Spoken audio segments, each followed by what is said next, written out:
In this massive universe, we are living in a well, and we think, I know everything. It's so arrogant. Come on. What do you think about that, Kaustubha? I agree. It's very arrogant. And I think we're arrogant. It's just arrogant. Lay on your back under the stars and tell me how great you are. Must I? but I'm serious. But here's another point. Whatever your creation story is, it's going to be very far out. Even the so-called scientific one.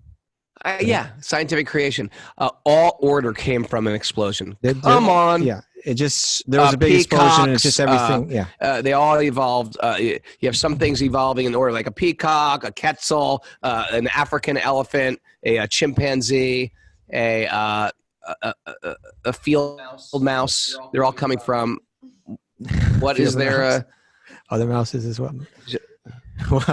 They're all coming from the Big Bang? Is that what you're looking for? Explosion. Explosion started creation. Yeah. Right? And then, well, where did the explosion come from? What set off the explosion? What's the source of the explosion? What's the source of the explosion? It came from nothing. What's the source of nothing? Yeah. Come on. Come on. So my point is, whatever.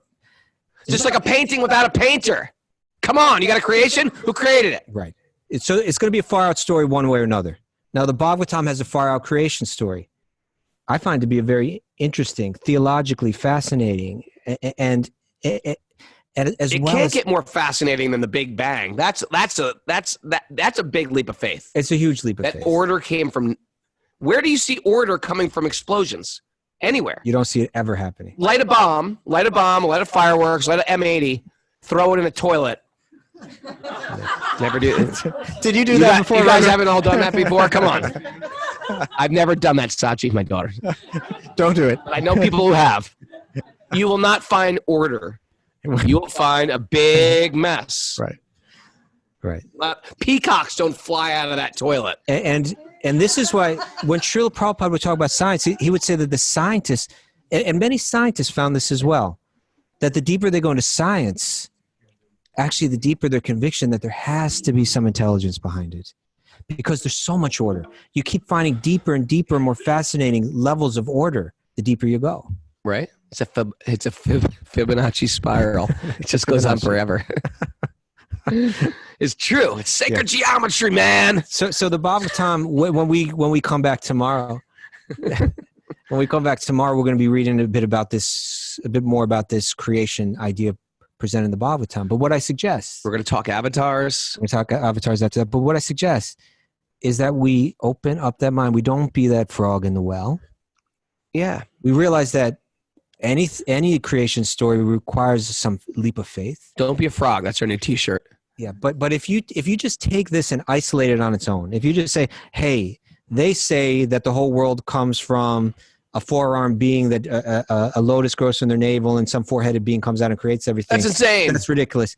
If you isolate that from everything else that the Bhagavatam is offering, you're right. Then that would seem like a huge leap. But if you take it all in context, when you can build your faith on the rest of it, and then say, okay, your teachings on the soul, on understanding the mind, on understanding time, on and on and on. They make so much sense. They fit together. It's so impressive. It's so consistent. It's so deep. It's bringing my mind.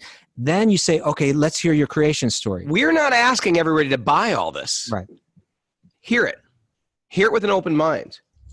Okay, maybe it doesn't make sense. You know what? Could it happen? Yeah. Could Vishnu have four arms? Yeah. Could Brahma come from a navel and Lord Vishnu? Sure. You know why? I don't know anything. I live in a well.